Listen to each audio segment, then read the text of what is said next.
Madagascar, the island nation renowned for its unique biodiversity, found itself confronting the fury of nature once more. Tropical storm. Chineso, the first of the 2022 to 2023 cyclone season, approached the island's northeastern coast, bringing with it the ominous threat of torrential rains and powerful winds. As the storm gathered strength in the Indian Ocean, communities across Madagascar braced themselves for impact.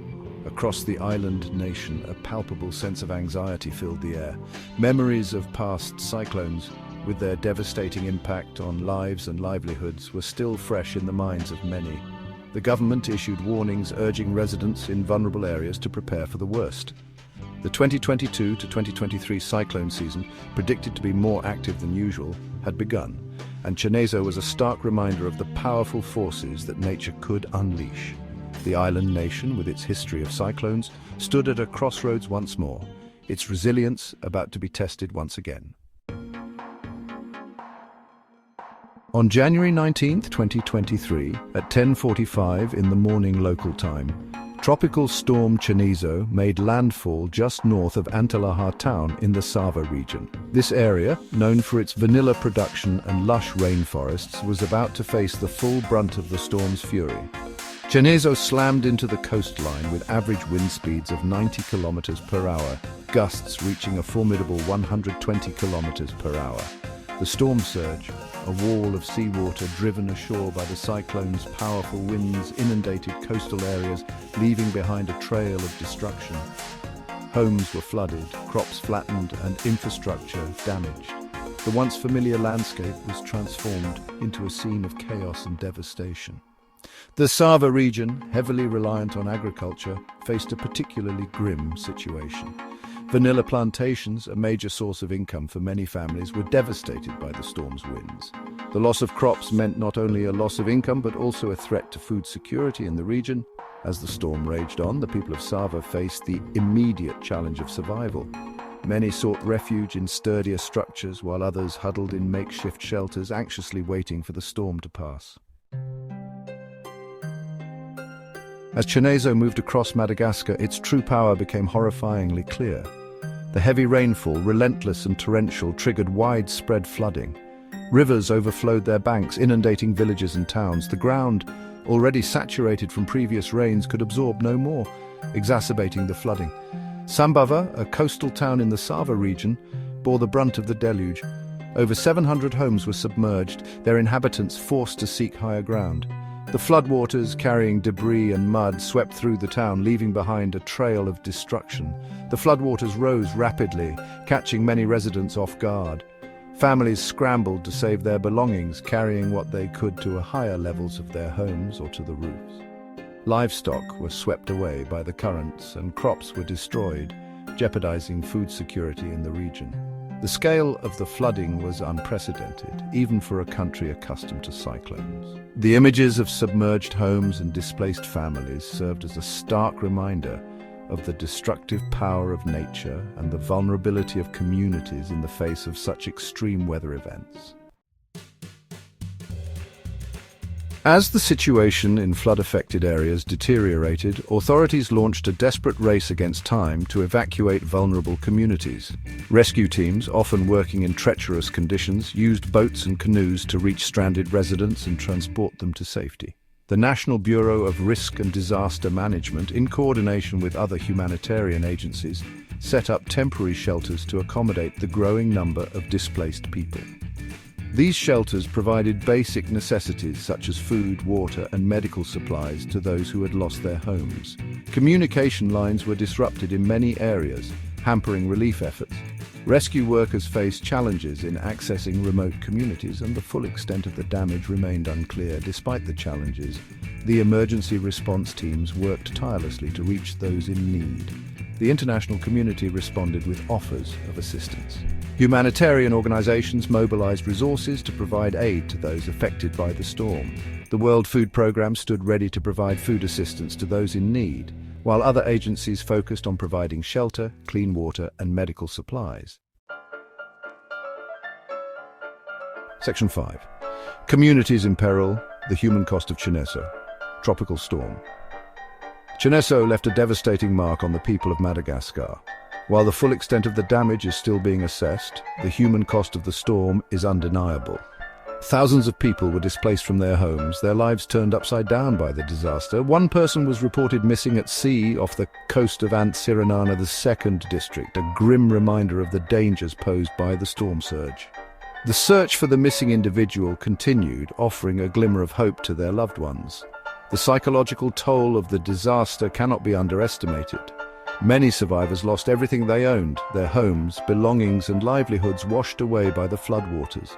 The trauma of the experience, the fear and uncertainty, will likely have a lasting impact on these communities.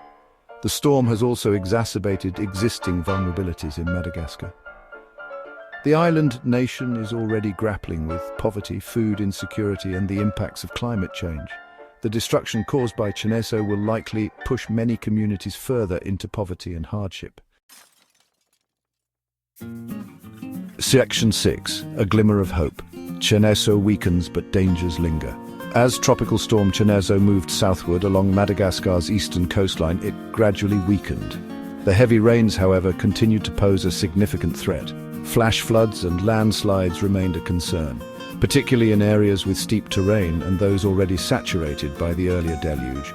The risk of waterborne diseases such as cholera and typhoid fever increased in the aftermath of the storm. The flooding contaminated water sources, posing a serious health risk to communities lacking access to clean water and sanitation facilities. Health officials were on high alert, working to prevent and contain potential outbreaks. The weakened storm, while offering a glimmer of hope, did not signal an end to the danger. The heavy rains, though less intense, continued to lash the island, hindering relief efforts and prolonging the misery of those affected by the disaster. Authorities urged residents to remain vigilant, advising them to avoid flooded areas and to heed warnings from local officials. The recovery process was expected to be long and arduous, requiring a concerted effort from the government, humanitarian agencies, and the international community. Section 7. The long road to recovery, assessing the damage. As the floodwaters receded, the true extent of the damage wrought by Tropical Storm Cheneso began to emerge. Homes were reduced to rubble, roads and bridges were impassable, and crops were decimated. The task of rebuilding shattered lives and communities seemed daunting. Assessment teams from the government and humanitarian organizations fanned out across the affected regions to evaluate the damage and identify the most urgent needs. The information gathered would guide relief efforts and help prioritize assistance to those most in need. Rebuilding infrastructure was crucial to restoring normalcy to the affected regions. Roads and bridges needed to be repaired to allow for the transportation of aid and to reconnect communities. The restoration of power and communication lines was also essential for the recovery process. The agricultural sector, a mainstay of Madagascar's economy, suffered a significant blow. The storm destroyed crops, killed livestock, and damaged irrigation systems. Reviving the agricultural sector was crucial not only for the livelihoods of farmers, but also for ensuring food security in the country. Section 8. A vulnerable island, Madagascar's history with tropical storms. Madagascar, an island nation off Africa's southeastern coast, is highly vulnerable to tropical storms. Cyclone season runs from November to April, peaking between January and March. These storms bring high winds, heavy rainfall, coastal flooding and landslides. Madagascar has a history of devastating cyclones like Cyclone Gafilo in 2004 and Cyclone Enawo in 2017. Climate change is increasing the frequency and intensity of these storms. Rising sea levels and warmer oceans fuel more powerful storms. Madagascar's high poverty levels make it especially vulnerable to these changes. Section 9. Preparing for the future lessons learned and the road ahead. Tropical storm. Cheneso highlighted Madagascar's vulnerability to cyclones and the need for better disaster preparedness. Early warning systems, community preparedness, and resilient infrastructure are crucial. Investing in early warning systems provides timely information for communities to prepare. This helps minimize loss of life and property. Improved forecasting and communication systems are essential. Building community resilience is key to mitigating cyclone impacts. Empowering communities with knowledge and skills is vital. This includes awareness, evacuation plans, and first aid training, Investing in resilient infrastructure is crucial. This includes cyclone-resistant buildings and improved drainage. Nature-based solutions like mangrove restoration help mitigate flooding. International support is vital for building resilience.